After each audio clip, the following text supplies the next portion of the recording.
Joined by a special guest tonight now. The wonderful Charlie Barnes is here. Hello, mate. Hello. How are you? You all right? Yeah. Jinx. Yeah, that's a good start. Listen, it's great to get you in because, it's a really exciting time for you. You've got sort of new music on not just on the horizon, out now, but also a new album coming. For people who haven't heard the latest two singles yet, give us a bit of a sort of sense of what it's about, this new album and the feel of it. So this is my second album proper, and it's a little bit different from the first one. The first one was a very sort of twisty, turny, slightly prog-ish, but sort of just doing its own thing and a bit of a mishmash of genres. This one's much more of a kind of a focused, honed, slightly pop record. Okay. So I kind of really wanted to drive things as being all about the melody and the hooky elements and stuff like that. So it's kind of pop music, but in a slightly weird way. I think you've sold it there. It's a good description. So it's called. Is this oceanography? Oceanography. Yeah. I knew I'd mess it up. So that's the new album. It's out on the 9th of March, and we've already heard All I Have. And released on Friday was Will and Testament, which is your new single. Yes. And we're going to hear those a little bit later on. You're going to strip it down and play it for us acoustic, which is going to be great. Now, a lot of people maybe won't know your name yet. I think you are a name which is sort of rapidly rising in terms of your sort of solo music. A lot of people will know you as well from your time with Bastille. You've been a member of Bastille since 2015? Yeah, May 2015 they hired me to be their touring jack of all trades at the back. So I'm not part of the band per se, but if they're doing a live show for the last however long I've been there doing something. And is that something you enjoy? Yeah, I love it. It's amazing. It came completely out of nowhere. Okay. I never really had any designs on becoming a session musician. I'm not. I can't play guitar solos. I can't really play any widdly stuff. I can't read music. The odds are very much stacked against me for being a session player. There's hope for anyone, is what you're saying. Yeah, definitely. Just be real enthusiastic. There you go, kids. But yeah, I say I didn't have any designs on being a session musician, but I actually ended up with.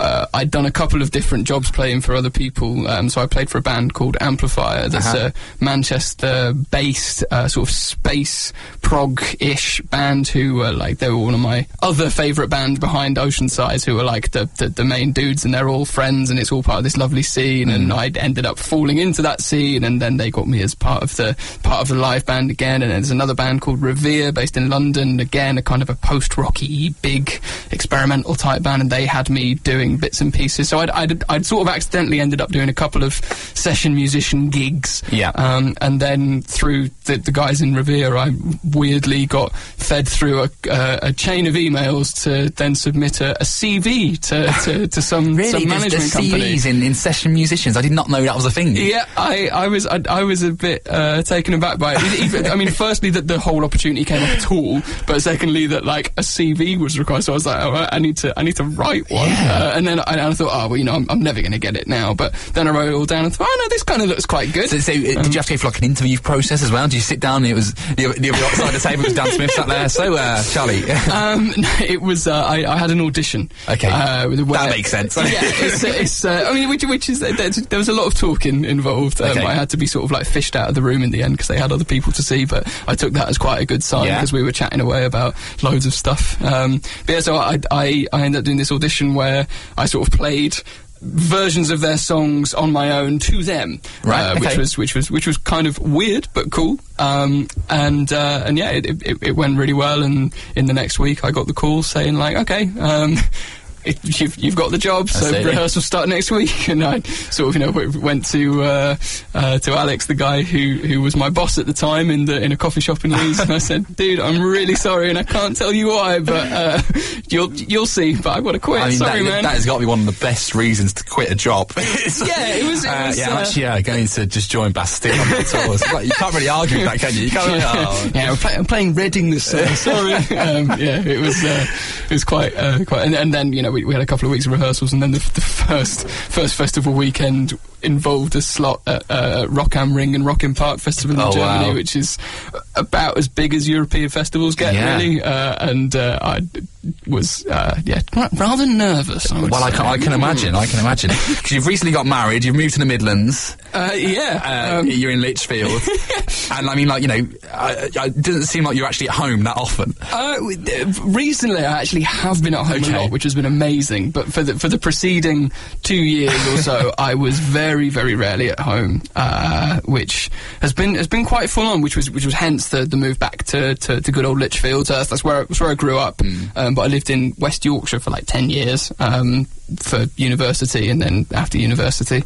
And basically, for my fiance and I, it was kind of a case of like, right, well, I'm not really going to be home very often, so should we move back to near to where our families are, so that you're not completely on your own while I'm gallivanting all over the place. Obviously, a hugely busy time for you now, and it has been over the last 3 years with Bastille and your solo stuff as well. You know, do you ever get sort of tired of being on the road? Because, you know, I know these tour processes can be long and they can be strenuous. I know you love it. You know, I can get a sense just from talking to you how much you love what you do. But are there those times where you just feel, I just wish I was at home now with a cup of tea, chatting to the missus? Yeah. I mean, it's like, obviously, this is one of the jobs that is particularly difficult to whinge to anyone about when you're having a bad day, but also like any job, it does have its bad days and it does have its bad moments, and like it is a really high pressure job, and I have definitely been guilty of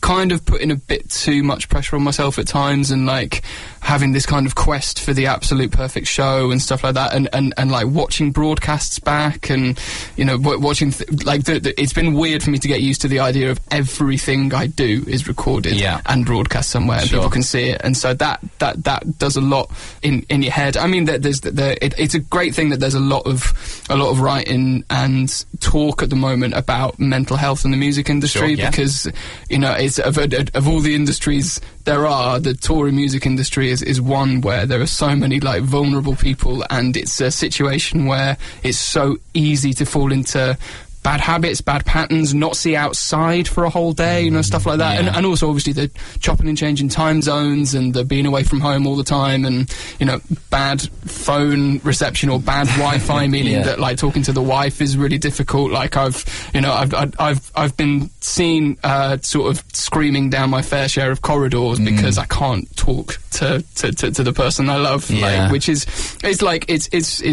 I mean, it's nothing compared to people who are on submarines or anything, but, you know, it does have its tough moments, and I found that the social media thing really kind of got into my head a lot. It's really nice to hear someone so openly talking about that, because often we ask that question and people just say, oh, no, I love being on the road, but I think, as you know, as an audience, we come a little bit numb to what you guys actually do. When we see you one night, say in Birmingham, or we see you, you know, wherever in New York, and we go home. Then, you know, we say, "Oh, it was a great show. You're on to the next one." We don't, you know, we do come numb to that sort of the process of what you guys do. So it's really sort of refreshing to hear you talk like that. Thanks. You're going to play the 2 new singles off this album for us in just a few moments. Yes. How different is it when you perform like this compared to when you do it at a show? You know, have you got backing bands with you? So I haven't actually played any of these songs live with a band yet, which is quite exciting. I've had a little bit of a reshuffle since the last album. So now it's just me, a drummer, and another guy who are from all over the place. And we're kind of, you know, doing our best to make this big kind of wall of sound live, using, to be quite honest, a lot of trickery. But like you just sort of have to do it, I think, to do the arrangement I poured over for so long, do it justice. Because like I think even when there's some stuff that's done with trickery, when you've got 3 people on stage like really believing in it and going for it, like you can kind of forgive the odd little like trick that happens. But so yeah, I mean the live shows are designed very much to sound as close to the record as possible, which I know there's a lot of debate about, like, I wish like everyone treated their live shows differently to the record, but like I used to do that in a really big way. Like when I used to play on my own, I had a loop station and like a vocal harmonizer thing, and I did like everything myself and did loads of beatboxing and like layering up harmonies and things like that. And back then I was selling CDs after the shows, and people would complain that the CDs didn't sound like the live show. Really? Wow. Which was kind of funny. But when I play on my own now, and I was quite keen with the songs on this album, I wanted to make sure that they did strip down to just guitar and vocal a bit more cleanly than the stuff on the last album, because some of the stuff on the last album, if I try and play it on my own, it doesn't really work that well. So these ones I was really keen to make sure that could happen. So yeah, it's fun, and it's nice to like strip them down to their raw elements. And I think particularly with the first song I'm going to play, Will and Testament, which is the new single, which is such a electronic sounding thing, and you can't like it's quite hard to maybe hear at times like where the kind of the home like harmonic structure or whatever is with that song. So I think it's maybe for people quite interesting to hear like how it actually started, like what it sounds like in its I would say, because it is like quite different to the record. Awesome. Well, we will find out next. Charlie Barnes is in session. Okay, cool. Hi, I'm Charlie Barnes. This is the first song I'm going to play, which is my new single, Will and Testament.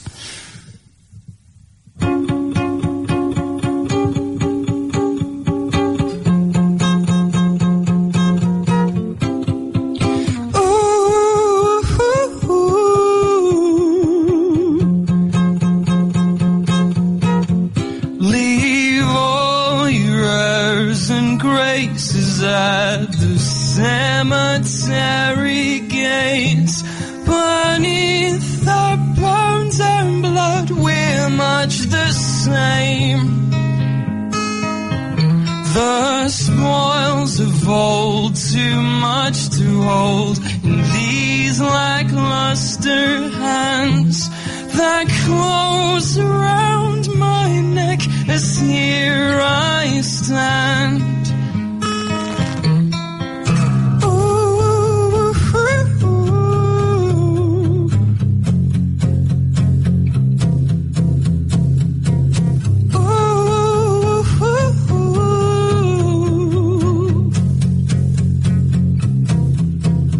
Small fortunes left to lose, and yet these bullets halted proof that fate or something else has got my back. Sentimental as ever, I'll find some new excuse to hide under.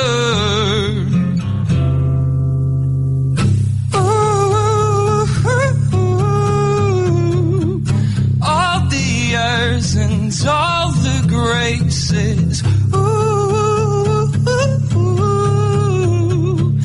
couldn't change how much I hate this house stripped bare. Not just a will and testament filed away lest I forget. Not just a will and testament filed away lest I forget.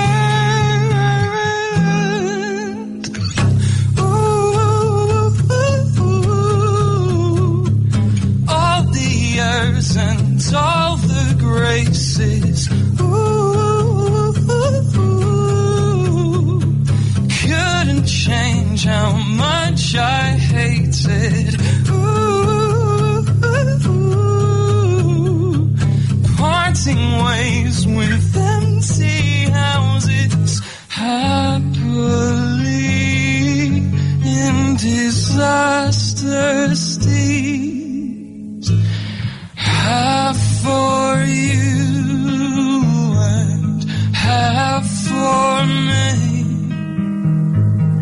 Happily in disaster steed. Ooh.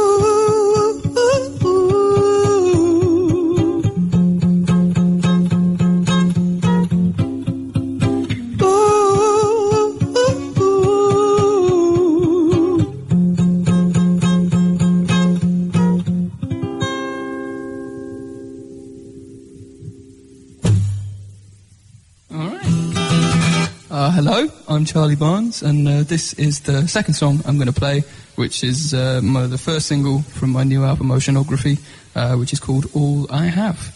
Right.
It's all I have, all I have, and even though it scares me half to death, oh, it's all I have, all I have. I try and try and try and try my best.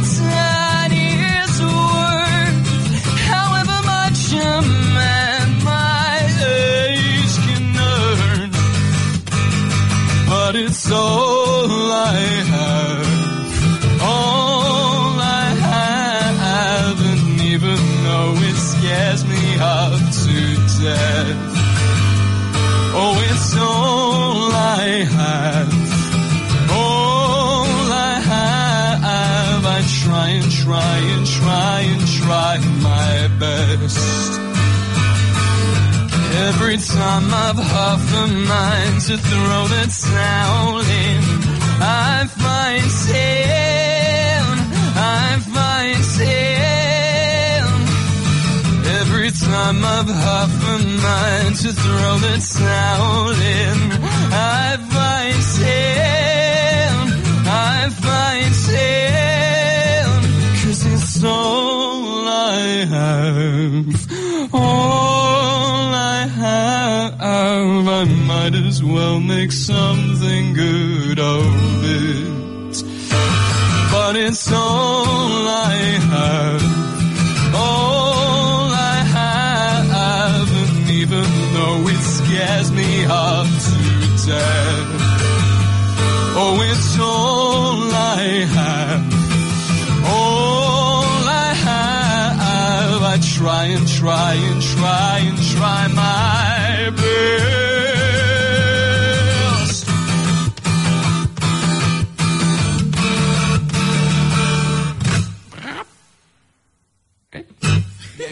Listener, earlier on this evening you heard a wonderful acoustic session by Charlie Barnes. Charlie, thank you for that, mate. Thanks for having me. That's been an absolute pleasure.